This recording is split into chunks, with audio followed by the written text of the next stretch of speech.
Hands where I can see them, rookie. The words snapped through the morning air sharp enough to turn heads before anyone even understood what was happening. And for a brief second the entire parking lot seemed to pause like a breath caught between two worlds. One where this was just another routine introduction, and another where something already felt off, already felt decided before a single name had been spoken, and Daniel Carter stood there beside the patrol car. Sunlight catching the edge of his badge, his uniform still crisp, like it hadn't yet absorbed the weight of this place. His posture steady, his hands calm at his sides, not raised, not defensive, just present, as if he had stepped into the moment fully aware of its shape before it unfolded. While Officer Ryan Blake leaned casually against the driver's door, one boot crossed over the other, his expression carrying that quiet smirk that didn't need volume to assert itself. The kind of look that spread across a room without permission, and a couple of other officers nearby slowed their steps, glancing over without getting too close, not wanting to be part of it, but not willing to interrupt it either. The low murmur of police radios crackling in the background mixing with the distant hum of traffic from the street just beyond the lot.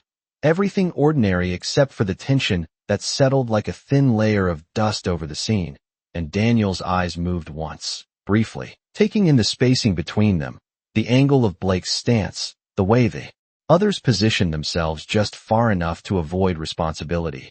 And then his gaze returned forward, quiet, measured, almost detached, as if he were reading something invisible written across the moment, while Blake pushed off the car and stepped closer, not aggressive, not loud, just enough to make the distance feel intentional. "You knew?" he asked, though the tone made it clear the answer didn't matter, and Daniel nodded once, slow, controlled, just transferred in, his voice even, not challenging, not apologizing, simply stating a fact. And for a second there was a silence that stretched longer than it should have, the kind of silence that usually signals respect, but here carried something else, something colder, something waiting to see how far it could go. And Blake let out a small chuckle, shaking his head like he had already decided everything he needed to know. "Yeah, figured," he said, glancing back at the others as if inviting them to share the moment without ever asking. And a couple of them smirked, one of them looking down at his phone just to avoid eye contact, and Daniel didn't move, didn't react, his breathing steady, his shoulders relaxed, as if none of this was unexpected, as if he had walked into rooms like this before and learned exactly how long to hold silence before it turned into something else. And the sun shifted slightly higher, reflecting off the windshield behind him, casting a brief glare across Blake's face. And in that flicker of light Daniel's badge caught a sharper gleam. But no one noticed, or maybe no one chose to notice, because the moment wasn't about details, it was about assumption, about position, about who got to speak first and who was expected to listen, and Daniel simply stood there, not stepping forward, not stepping back, letting the weight of the moment settle, exactly where it wanted to, as if he understood something the others didn't yet, something that hadn't been revealed but was already shaping everything that followed. And somewhere in the distance a siren wailed briefly before fading, leaving behind a quiet that felt heavier than before, a quiet that didn't, in the moment, only deepened it. The locker room smelled faintly of detergent and metal, a clean surface layered over years of routine, and Daniel stepped inside without hesitation, his boots making a quiet, measured sound against the tile floor as conversations dipped just slightly, not stopping, just shifting, like a current adjusting around a stone in the water, and a few heads turned, quick glances, quick judgments. Nothing spoken out loud, but everything already understood, and along the far wall rows of open lockers. Revealed fragments of lives in uniform, neatly folded shirts, spare gloves, family photos tucked into corners, reminders that behind every badge there was something personal, something human, though in this room that humanity felt filtered, reduced to rank and familiarity. And Daniel moved toward an empty locker near the end, placing his duffel bag down with controlled precision, unzipping it slowly as if time itself had stretched just enough to notice the details, the soft rasp of the zipper, the faint creak of the metal hinge as he opened the locker door, the way the fluorescent lights above flickered once before settling into a steady hum, and behind him a voice carried just loud enough to reach, not directed, but not hidden either. "Guess they are filling spots faster these days," followed by a low chuckle that did not ask for permission, and another voice answered, "Yeah, depends what they are looking for." And Daniel did not turn, did not react. His hand steady as he placed a small framed photo inside the locker. The image simple, a woman, smiling beside a younger version of himself, both standing under a summer sky, and he adjusted it once so it sat straight, centered, deliberate, like an anchor in a room that offered none. And from across the benches Officer Harris watched quietly, older, slower to move, his expression unreadable but not unkind, eyes lingering a moment longer than the others before he looked away. And the air carried the low static of a radio somewhere in the hallway, dispatch voices rising and falling in. Distant fragments, routine calls, routine responses, the rhythm of a system that kept moving regardless of who stood inside it. And Daniel reached into his bag again, pulling out a neatly folded jacket, smoothing it once with his palm before hanging it carefully. His movements efficient but never rushed, each action measured like he was setting a standard no one had asked for. And Jake Blake entered a moment later, laughter trailing behind him as if he brought the noise with him, his presence, filling the space without effort. "You find your spot yet?"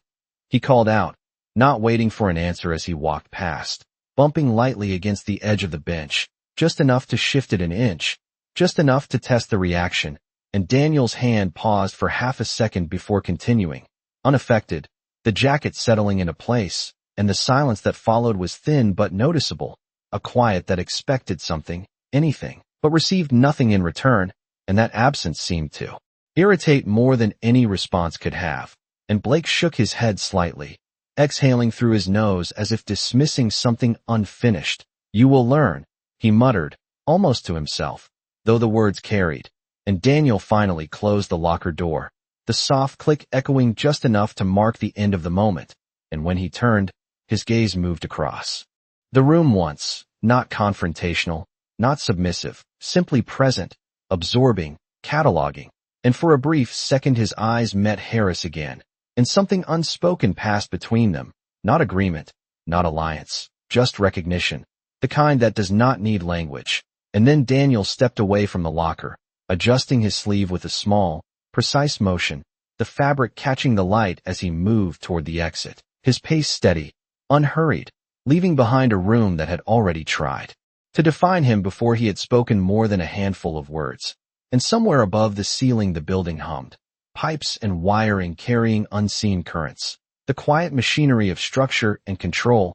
And Daniel walked beneath it all, as if he understood exactly how it worked, even if no one else yet realized that he did. The hallway outside the locker room stretched long and narrow, lined with bulletin boards cluttered with outdated notices, shift schedules, and faded commendations that no one stopped to read anymore. And Daniel stepped into that space with the same measured pace, the overhead lights casting a pale glow that reflected off the polished floor in broken streaks, his reflection moving with him in fragments as if the building itself could not fully hold his image yet. And down the corridor voices echoed from the briefing room, low at first, then sharper as the door swung open and a group of officers filtered out, their movements loose, familiar, carrying the ease of people who had long ago claimed ownership of the space. And at the center of them was Blake, talking with an effortless confidence that drew attention without asking for it. His tone relaxed but edged with something firm, something that shaped how others responded. "We run things clean here," he was saying, adjusting his duty belt as he walked. "No surprises, no freelancing. You stick to how it has always been done." And a few nodded, not necessarily agreeing but aligning, because alignment was easier than friction. And Daniel slowed just slightly as they approached, not stopping, not yielding, simply allowing the moment to unfold at its own pace. And Blake's eyes landed on him again, quick, assessing, a flicker of recognition not of who Daniel was, but of what he had already decided him to be. And there was a pause, subtle but present, as if the hallway itself leaned in to listen. And Blake tilted his head just enough to signal attention without respect. "You got assigned yet?" he asked, voice casual, though the question carried weight beneath it. And Daniel met his gaze evenly. "Not yet," he replied, calm, direct. And for a second the air tightened, not with conflict, but with expectation, like a question waiting for a reaction that never came. And Blake exhaled through a small smile that did not reach his eyes. "You will," he said, stepping closer by half a step, close enough to test the boundary again without crossing it. Just make sure you keep up. And behind him someone let out a short laugh, quickly muted, as if unsure how far it was safe to go, and Daniel's expression did not shift, his posture unchanged, the stillness of it almost out of place in a corridor built on motion and noise. And Officer Harris emerged from the briefing room a moment later, holding a clipboard loosely at his side, his gaze moving from Blake to Daniel and back again, taking in the space between them like a man who had seen this pattern too many times to misunderstand it. And he cleared his throat softly, not loud enough to interrupt, but enough to alter the rhythm. Morning assignments are posted, he said, his voice steady, neutral, and the words landed like a reset, breaking the invisible line that had begun to form, and Blake stepped back without acknowledging it, turning slightly toward the others, already shifting focus, already reclaiming control of the flow. Let us move, he said, clapping once, sharp but brief, and the group responded, dispersing down the hallway toward their respective duties, their footsteps overlapping in a rhythm that echoed off the walls. And Daniel remained where he was for a moment longer, his eyes moving to the assignment board at the far end, names listed in clean rows, units paired, routes defined, structure laid out in simple black letters. And he walked toward it, each step quiet but deliberate, as if the distance mattered, as if every inch of that hallway was part of something larger than the others could see. And when he reached the board, his gaze scanned the list once, not searching, not surprised, simply confirming, and his name sat there among the others, placed without distinction, just another line in the system. And yet, the way he looked at it suggested something else entirely, something deeper than assignment, deeper than routine. And behind him the station continued to move, voices rising and falling, doors opening and closing, the ordinary sound of a place that believed it understood itself completely, while Daniel stood in that narrow slice of stillness, absorbing it all, as if he were already measuring what needed to change, long before anyone realized that change had already arrived. The patrol car door closed with a solid, muted thud that seemed to settle into the morning air, and Daniel adjusted the radio on his shoulder with a small, precise movement, the fabric of his uniform catching the light as he stepped around to the driver's side, his reflection briefly visible in the side mirror before shifting out of view. And Blake leaned against the hood of another unit nearby, arms crossed, watching without hiding it, his stance relaxed but intentional, as if observation itself was a form of control. You riding solo? Blake called out, his voice carrying across the lot just enough to draw a few glances from officers already climbing into their vehicles. And Daniel paused for a fraction of a second, his hand resting lightly on the door handle. That is what the board says, he replied, his tone even, not defensive, not impressed, simply acknowledging the structure that had been assigned. And Blake pushed off the hood slowly, walking a few steps closer, boots scraping lightly against the concrete. That is not how it usually works here, he said, tilting his head slightly, the words framed like advice but delivered with an edge that suggested something else, something closer to a test. And Daniel opened the car door without looking away, placing his hand on the top edge for a brief moment before sliding into the seat, movements controlled, deliberate, as if every action had already been decided before it happened. And Blake stopped just outside the open window, resting one hand on the frame, leaning in slightly, but not enough to cross the line into anything that could be called direct confrontation.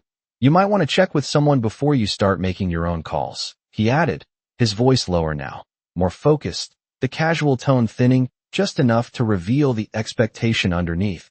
And Daniel turned his head just enough to meet his eyes, the space between them quiet but charged. I follow protocol, he said, each word clear, measured. And for a second Blake held his gaze, searching for something, a reaction, a crack, anything that would confirm the role he had already assigned, but found nothing. And that absence lingered longer than the words themselves.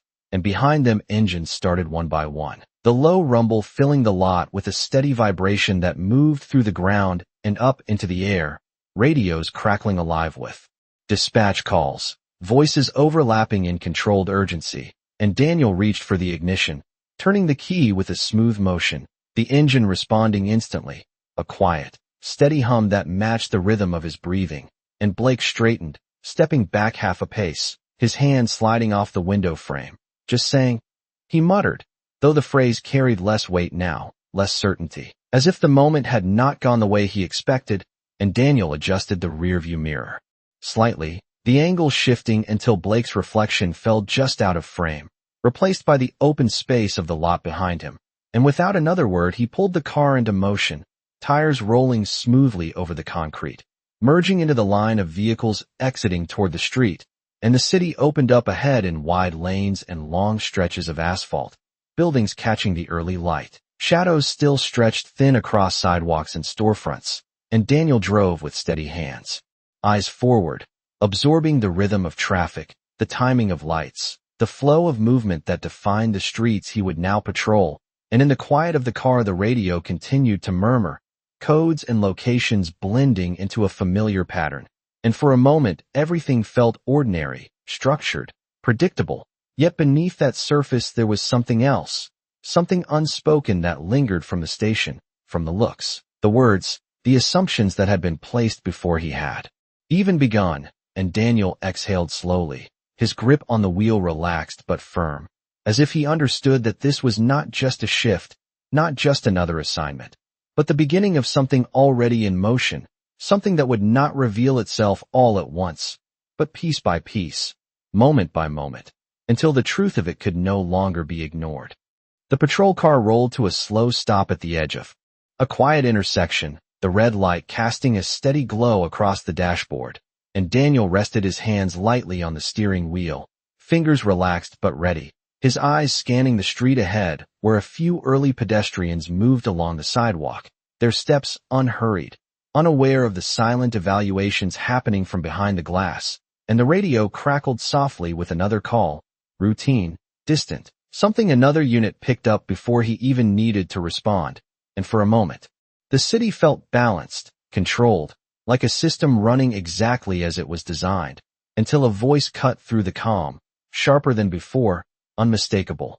"Unit 12, respond to report of disturbance, corner of Maple and 3rd. And there was a brief pause, just enough for someone to claim it. But no immediate reply came, and Daniel's thumb hovered near the radio, his instinct already aligned with the call. But before he could press the button, another voice slid in, familiar, measured. "Dispatch, this is Unit 7. We have it covered."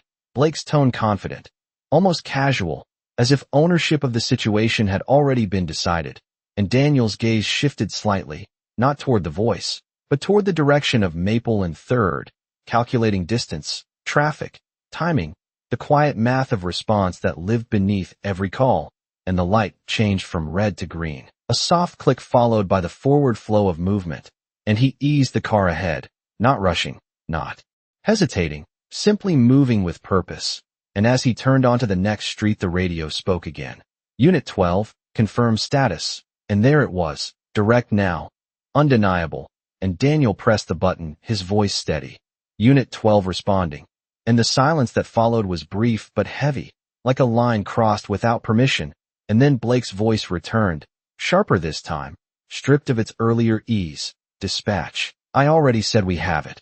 And Daniel did not answer him, his eyes focused on the road as the buildings shifted closer together, storefronts passing in a blur of signs and reflections, and the distance closed quickly, less than a mile, less than a minute, and when he arrived the scene was already beginning to gather attention, a small crowd forming near the corner, not chaotic, not dangerous, just uncertain, voices overlapping in confusion, and Daniel parked smoothly, stepping out of the car with controlled urgency, his presence immediate but calm, the kind that did not escalate, only settled. And as he approached, he listened first, letting the situation reveal itself before inserting authority, a habit built not from training alone but from experience. And within seconds the tension in the air shifted, not gone, but redirected, focused, and the voices lowered, the movement slowed, as if someone had finally taken responsibility for the space, and behind him another engine pulled up faster than necessary, tires pressing slightly harder against the pavement before stopping, and Blake stepped out, his expression tight, controlled but not neutral, his eyes locking onto Daniel with a question that was not spoken, not yet, And for a brief moment the two stood within the same frame of action, one having arrived first, the other having expected to, and the difference between those two moments hung in the air heavier than the situation itself. And Daniel continued forward, finishing what he had started, his voice calm, directing, resolving, while Blake lingered just a step behind, watching, measuring, recalculating something that no longer fit as neatly as it had before. And the morning moved on around them, traffic resuming, pedestrians dispersing, the city returning to its steady rhythm. But beneath that surface something had shifted, something small but undeniable, a break in expectation. A moment where control had not followed the usual path, and Daniel did not look back, did not acknowledge it. He simply completed the task, returned to his car, and drove on, leaving behind a space that felt slightly different than when he had arrived, as if the system itself had been quietly challenged without a single word needing to explain it. The engine idled softly as Daniel pulled the patrol car into a quiet side street lined with old maple trees, their branches stretching overhead and casting shifting patterns of light and shadow across the windshield. And for the first time since the shift began, there was no immediate call pressing through the radio, no voice demanding direction, just a low static hum that faded in and out like distant waves. And he leaned back slightly in the seat, not in rest but in stillness, his hands resting loosely at the bottom of the steering wheel, fingers unmoving, as if the absence of motion itself carried weight. And outside a breeze moved through the leaves, a soft rustling sound that slipped through the cracked window, bringing with it the faint scent of warm asphalt and cut grass, something ordinary, grounding, something that existed far outside the structure of ranks and expectations. And Daniel's eyes lowered for a moment to the dashboard, where the faint reflection of his badge shimmered in the glass, distorted by the angle of light, no longer sharp, no longer defined, just a shape. And he watched it for a second longer than necessary, as if measuring the distance between what was seen and what was understood, and his breathing slowed, steady, controlled, each inhale quiet, each exhale deliberate. And the silence inside the car was not empty. It was full, layered with everything that had already happened and everything that had not yet revealed itself, the looks in the locker room, the tone in Blake's voice, the hesitation on the radio, the moment at the intersection when choice became action without permission, all of it settling into place without needing to be named. And somewhere in that quiet a thought moved through him, not loud, not intrusive, just present, a recognition that this was not about a single shift or a single interaction, but about something deeper, something embedded in the way people saw before they understood, judged before they knew. And he reached over to the center console, opening it with a soft click, retrieving a small folded document, worn slightly at the edges, and he unfolded it carefully, the paper catching the light as it opened, revealing a clean, official seal at the top, the kind that did not need explanation, and his name printed clearly beneath it, followed by a title that carried weight far beyond the uniform he wore at that moment. And he did not stare at it long, did not linger in pride or reflection. He simply looked once, confirming what had always been true, before folding it again with the same precision and placing it back into the console, closing it gently. And the action was quiet, almost invisible, yet it carried a shift that nothing else had, a silent anchor in a day filled with misjudgment. And outside a car passed slowly at the end of the street, its tires whispering against the pavement, and Daniel lifted his gaze back to the road ahead, the patterns of light shifting again as the sun moved higher. And for a brief moment everything aligned into a calm that felt intentional, not accidental. And he adjusted his posture, sitting upright once more, his hand returning to the wheel, and the radio crackled back to life, a new call forming in fragments of sound. And he listened without urgency, without hesitation, ready but not reactive, as if he understood that timing mattered as much as action. And when the voice came through clearly, he responded with the same calm authority that had defined every movement so far, his tone steady, grounded, carrying a quiet certainty that did not need to announce itself. And the car eased forward once more, merging back into the rhythm of the city, leaving behind the stillness of that street, but carrying it with him, a reminder that not everything needed to be proven in the moment. Some things revealed themselves only when the time was right. And Daniel drove on with that understanding settled beneath every breath, every glance, every decision, as the day continued to unfold around him. The conference room felt colder than the rest of the station, not because of the temperature, but because of the silence that settled differently inside it. Heavier, more deliberate, as rows of chairs filled with officers who had spent the morning moving with confidence now sat with a subtle tension they could not quite name, and Daniel stepped in last.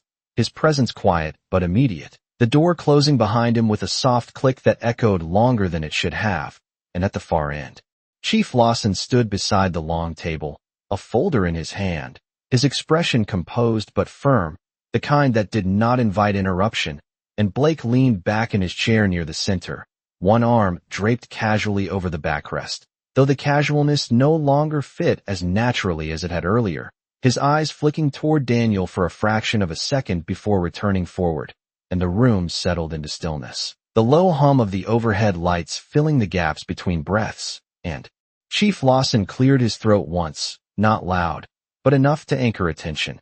Before we continue with standard briefing, there is something that needs to be addressed, he said, his voice steady, measured, and the words landed with a weight that shifted posture across the room, shoulders straightening, eyes focusing, and Daniel remained near the side wall, not stepping forward yet, not claiming space that had not been offered, his hands resting loosely at his sides, his gaze calm, observant, and the chief opened the folder slowly, the paper inside crisp, official, the sound of it turning carrying farther than expected in the quiet.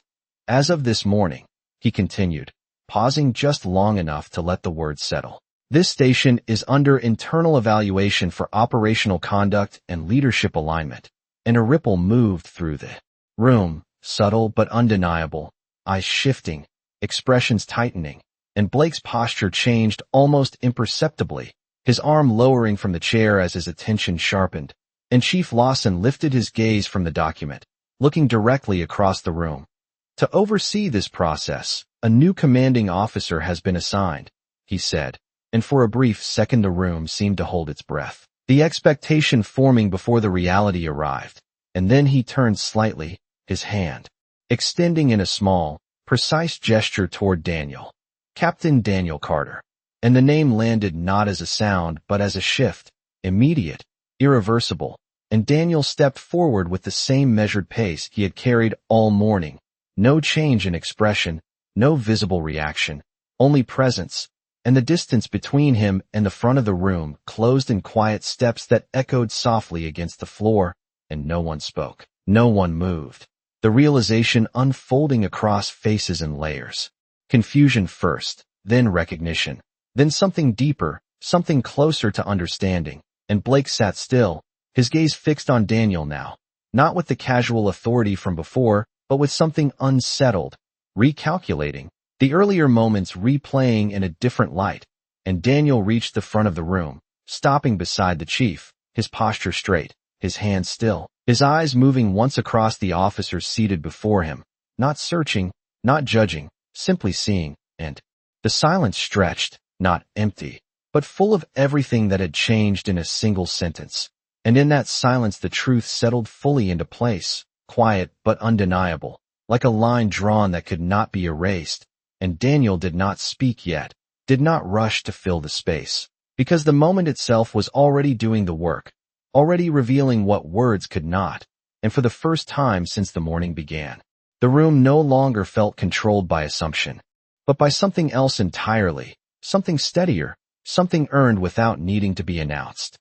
No one moved at first, not because they were unsure what to do, but because they were suddenly aware that every movement now carried meaning, and Daniel stood at the front of the room with the same quiet composure, his presence no longer blending into the background but anchoring the entire space, and the weight of that shift pressed gently but firmly against everyone seated before him, and Chief Lawson closed the folder with a soft, final sound before stepping aside, leaving the floor without another word, and the absence of his voice made the silence feel even sharper, more focused, and Daniel took a slow breath, not visible, not dramatic, just enough to mark the transition, his eyes moving across the room once more, meeting faces that now held something different, less certainty, more awareness. And when he spoke, his voice was calm, steady, carrying no edge, no need to assert what had already been established. "We all have a job to do," he said, each word measured, deliberate. "And how we do it matters just as much as what we do." And the room remained still, listening not just to the words but to the space between them, the restraint, the control, the absence of accusation where it might have been expected. And Blake shifted in his seat, the movement small but noticeable, his posture no longer relaxed, his hands now resting on his knees as if grounding himself in something that felt less stable than before. And Daniel continued, "Respect is not something you wait to give until it is required," he said, his gaze steady, not fixed on any one person but passing through them all. "It is something you show when no one is watching." And the words settled differently than a command would have, not forcing agreement, but revealing something that could not be easily dismissed. And a quiet tension moved through the room, not resistance, not yet, but reflection. And Blake's eyes lowered briefly before lifting again, his expression no longer carrying the same certainty, something else now in its place, something closer to recognition. And Daniel paused, allowing the silence to hold for a moment longer, not rushing to fill it, understanding that sometimes the absence of words carried more weight than anything spoken. And then he nodded. Once, a small, almost imperceptible gesture. "We move forward from here," he said, his tone unchanged, steady, grounded. "Together, with clarity." And there was no emphasis on authority, no mention of rank, yet the authority was undeniable, woven into the way he stood, the way he spoke, the way he chose not to call out what everyone already understood.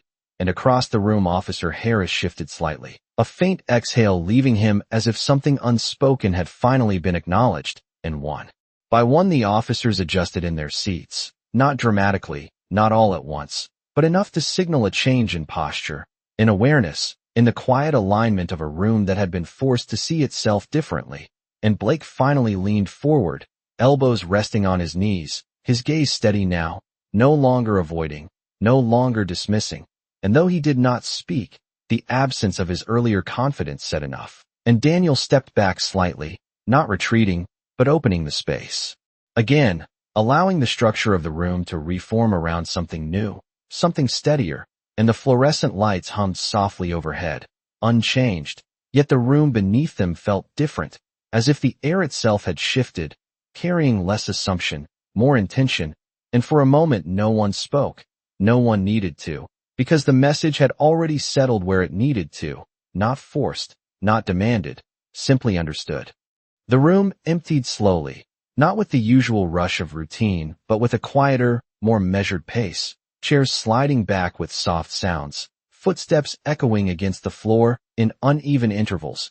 And Daniel remained where he stood for a moment longer, not watching anyone in particular, just allowing the space to settle into what it had become. And as the last few officers moved past him, there was a subtle shift in how they carried themselves. Not dramatic, not forced, just different, like something small had been realigned beneath the surface. And Blake lingered near the doorway, his hand resting briefly against the frame as if deciding whether to leave or stay. And for a second their eyes met again. But this time there was no smirk, no challenge, only a quiet recognition that did not need to be spoken. And Blake gave a small nod, almost imperceptible, before stepping out into the hallway, the sound of his boots fading into the distance. And the door remained open, letting in the soft noise of the station returning to life, phones ringing, voices overlapping, the steady rhythm of a place that continued forward regardless of what had just shifted inside it. And Daniel turned slightly, his gaze moving across the empty chairs, the long table, the faint reflection of the overhead lights stretching across its surface. And he exhaled slowly, not out of relief, not out of tension, just a breath marking the end of something and the beginning of something else. And he stepped away from the front, his movements as controlled as they had been all day, no urgency, no hesitation, just direction. And as he walked into the hallway, the light changed slightly, brighter, more open, and officers passed by, some offering brief glances, others small nods, acknowledgments that carried more meaning than words would have. And Harris stood near the bulletin board, clipboard in hand. And as Daniel approached, he gave a quiet nod of his own, "Captain," he said simply, the words steady, respectful, without hesitation, and Daniel returned the nod. Nothing more, nothing less, and continued on, his footsteps even against the floor, and outside the front doors the afternoon light had settled into a warm glow, stretching long shadows across the parking lot. And the air felt different than it had that morning, not because anything visible had changed, but because something unseen had shifted into place.